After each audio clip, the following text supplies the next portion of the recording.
Hello everyone, नमस्ते। Welcome back to classes by Babita Gupta Hawks educational institute. और अगर आपने चैनल को सब्सक्राइब नहीं किया तो चैनल को लाइक सब्सक्राइब जरूर करें, शेयर करें और दूसरों के साथ भी नॉलेज को ज़रूर बांटें। तो चलिए टाइम वेस्ट नहीं करते हैं, स्टार्ट करते हैं वीडियो।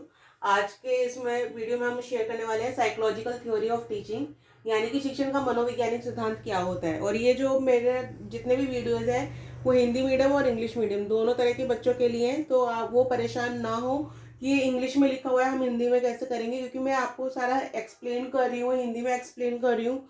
तो आप अपने नोट्स बना सकते हैं इजीली, आपको समझ में भी आ जाएगा। अगर आप नहीं भी नोट्स बनाते हैं, अगर आपने प्ले करके भी वीडियो को छोड़ दिया ना और उसको सुन रहे हैं आप, तो आपको बहुत इजीली समझ में आ जाएगा, क्योंकि बहुत सिंपल लैंग्वेज में बच्चों को समझाती हूँ मैं जो भी टॉपिक में लेती हूँ। तो देखिए, ये आपका जो टॉपिक है साइकोलॉजिकल थ्योरी ऑफ टीचिंग, ये आपका बीएड के अंदर पेपर जो आपका पेपर 3 है लर्निंग एंड टीचिंग, उसके अंदर दिया हुआ है। और ये आपका यूजीसी नेट टीचिंग एप्टीट्यूड के अंदर भी है टॉपिक। इसके अलावा जो बच्चे सीटेट की तैयारी कर रहे हैं, टेट्स की तैयारी कर रहे हैं, जैसे यूपी टेट एसेट, तो उनके लिए भी है। तो चलिए देख लेते हैं हम ये साइकोलॉजिकल थ्योरी ऑफ टीचिंग, शिक्षण का मनोवैज्ञानिक सिद्धांत। According to this theory, the teaching is short contractual relationship between the teacher and the student। यानी कि अगर हम साइकोलॉजिकल थ्योरी की बात करें, मनोवैज्ञानिक थ्योरी की बात करें, तो ये क्या है, ये एक ऐसा रिलेशनशिप है टीचर एंड स्टूडेंट के बीच में, जो कि क्या है, कॉन्ट्रेक्चुअल है। कॉन्ट्रेक्चुअल का मतलब क्या होता है? कॉन्ट्रेक्चुअल का मतलब होता है हमारा संविदात्मक।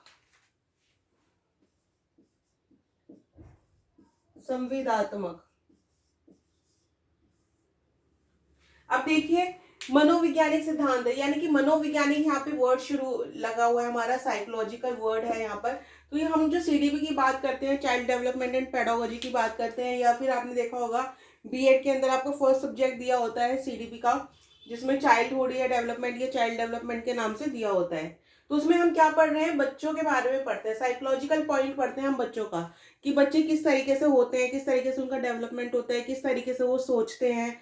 तो उसी को हम क्या बोल रहे हैं? साइकोलॉजी बोल रहे हैं, मनोवैज्ञानिक सिद्धांत बोल रहे हैं, कि आप बच्चे को समझने की कोशिश कर रहे हो। और यहाँ पे क्या है, यहाँ पे टीचिंग को क्या बोला जा रहा है? कॉन्ट्रेक्चुअल रिलेशनशिप बोला जा रहा है। यानी कि यहाँ पे क्या है, कॉन्ट्रैक्ट है, एक संविदा बना हुआ है, जिसमें क्या है, टीचर को कुछ एक्टिविटी परफॉर्म करनी है।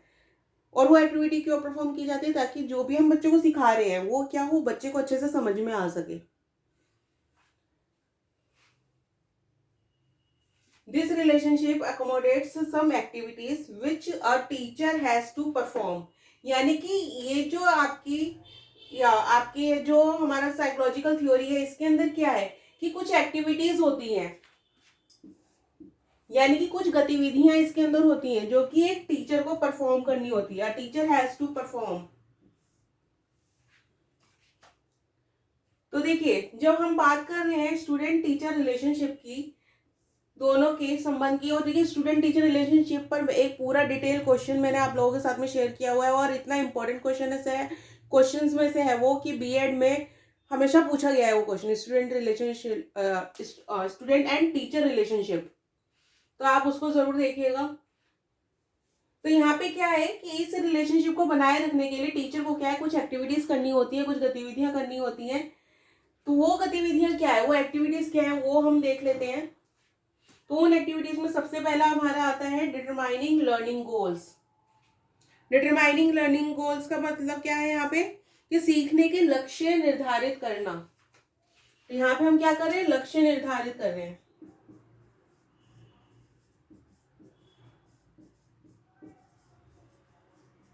सीखने के लक्ष्य निर्धारित कर रहे हैं हम यहाँ पे, कि क्यों हम जो बच्चे को सिखा रहे हैं, जो भी हम बच्चे को, उससे बच्चा क्या सीखेगा। अगर मैं आपको ये टॉपिक सिखा रही हूँ तो इस टॉपिक से आप क्या समझेंगे। इसमें अगर मैं साइकोलॉजिकली कुछ बताना चाह रही हूँ, आप तो क्या सीखने वाले हैं, आप स्टूडेंट टीचर रिलेशनशिप के बारे में सीखेंगे।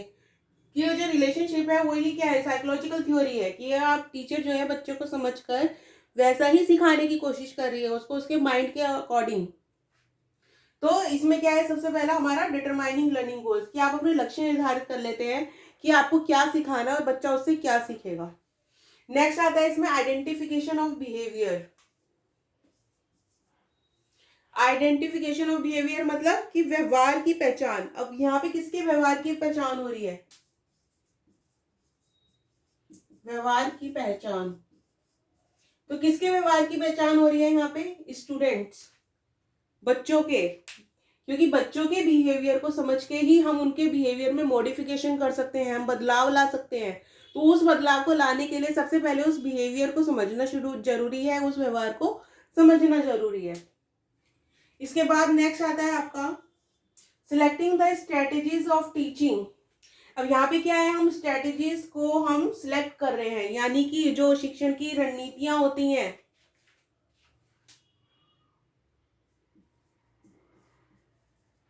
शिक्षण की रणनीतियां,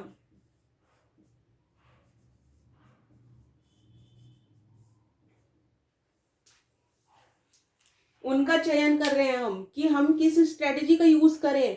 क्योंकि देखिए हमें ओवरऑल क्या करना है, हमें बच्चे के बिहेवियर में मॉडिफिकेशन चाहिए, modification in the behaviour of child. और उस मॉडिफिकेशन के लिए बच्चे को समझकर हम इस तरीके की स्ट्रेटेजीज बनाते हैं ताकि हम उनके थ्रू बच्चे को ज़्यादा से ज़्यादा नॉलेज दे सकें, उसके बिहेवियर में मॉडिफिकेशन कर सकें, बच्चा न्यू नॉलेज गेन कर सके। न्यू नॉलेज यानी नया ज्ञान उसको प्राप्त हो सके। तो ये अभी टीचर एक्टिविटीज के अंदर आता है selecting the strategies of teaching. और ये सब हम क्या कर रहे हैं, ये सब हम कर रहे हैं साइकोलॉजिकल थ्योरी ऑफ टीचिंग। शिक्षण का मनोवैज्ञानिक सिद्धांत ये कहता है कि अगर एक टीचर है, टीचर को इस तरीके से कॉन्ट्रेक्चुअल रिलेशनशिप बनाना चाहिए जिससे कि वो जो भी एक्टिविटी परफॉर्म करे उससे बच्चा ज़्यादा से ज़्यादा चीज़ें सीख पाए।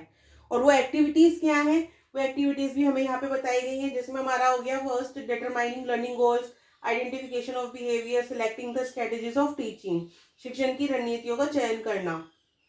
नेक्स्ट इसमें आता है हमारा the teacher utilises his own experiences, यानी कि अपने जो खुद के अनुभव है टीचर उनका यूज करती है, and insight while formulating teaching task, यानी कि जब भी टीचिंग टास्क को कोई टीचर बनाती है, टीचिंग टास्क क्या होते हैं, शिक्षण कार्य, शिक्षण क्रियाएं जो हम बच्चों को देते हैं। जैसे मान लीजिए आपने कोई प्रोजेक्ट बच्चे को बनाने के लिए दिया है और बच्चे को वो प्रोजेक्ट तैयार करना है, तो वो क्या है, वो टीचिंग टास्क के अंदर आ गया कि आपने वो एक टीचिंग टास्क इस तरीके से बनाया है कि बच्चा उसको इंटरेस्टिंग वे में कर सके, इंटरेस्ट लेके उसको कर सके, अपना जो है कंस्ट्रक्टिविस्ट एक क्लासरूम क्रिएट हो सके।